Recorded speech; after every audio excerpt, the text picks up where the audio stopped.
Today we're in Manchester and it's raining, imagine. You might be able to see behind me here to my right is street sign saying Aycliffe Avenue.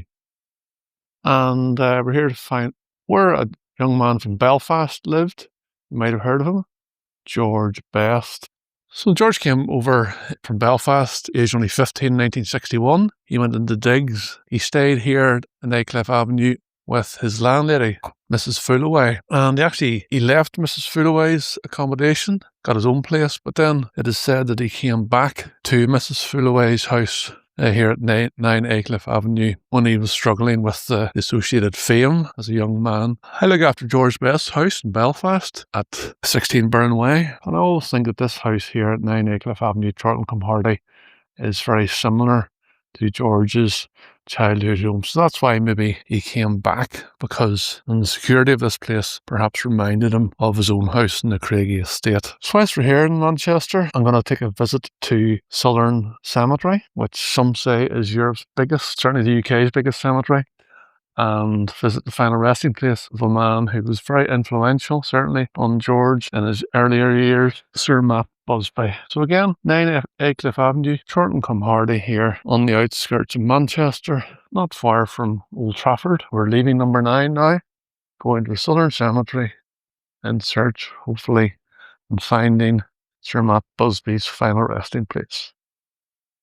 We're here in the outskirts of Manchester at the Southern Cemetery. Some say it's the biggest municipal cemetery in the UK, one of the biggest as well in Europe. And we're here to visit the final resting place of a legend about these parts and throughout the world, Sir Matt Busby. So you can see this place is huge. You might be able to see the Commonwealth War Graves Commission van there parked down beside the Cross of Sacrifice and the War Memorial, and the old chapel here. Down here in section 4, in the Roman Catholic section then, is the final resting place of Matt Busby and his wife. So Matt Busby, of course, best known for incidents that took place 10 years apart. 1958, with the tragedy of the Munich air crash, which almost claimed his life and the lives of many of his team, the most famous being Duncan Edwards. Being from Belfast and from Northern Ireland, a couple of local men who were involved in the Munich air crash. Harry Gregg, sometimes referred to as the hero of Munich. Another man from Northern Ireland is Jackie Blanchflower. Jackie Blanchflower was one of the Busby babes. He never really played again at a senior level after the Munich air crash because of a combination of psychological and physical injuries. So here we have the final resting place of Sir Matt Busby. When you consider what a legend this man was, it's very humble, a headstone. And you can see it was erected in loving memory of Lady Jean Busby. She's commemorated as the beloved wife of Sir Matt and a much-loved mother of Sheena and Sandy and a dear Nana. Died 19th December 1988, aged 80.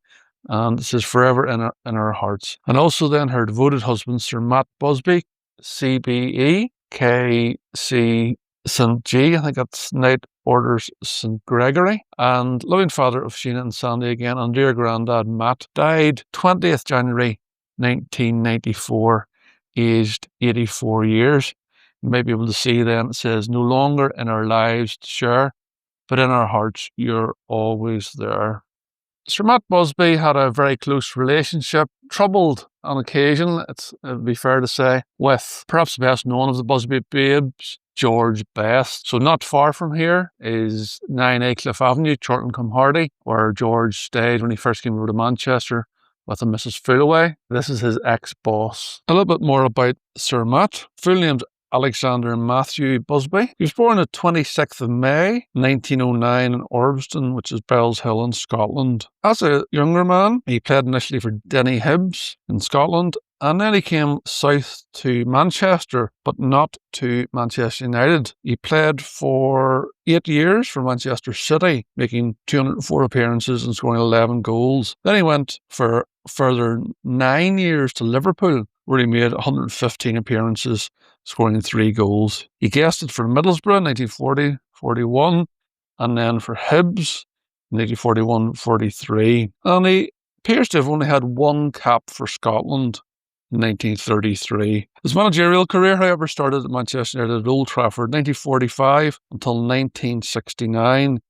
He also managed Scotland 1958 briefly, and he had a brief spell back at Manchester United from 1970 to 71. And as it says on his headstone, he passed away here at the grand age of 84. So the final resting place then of the legendary Manchester United football manager, Sir Matt Busby.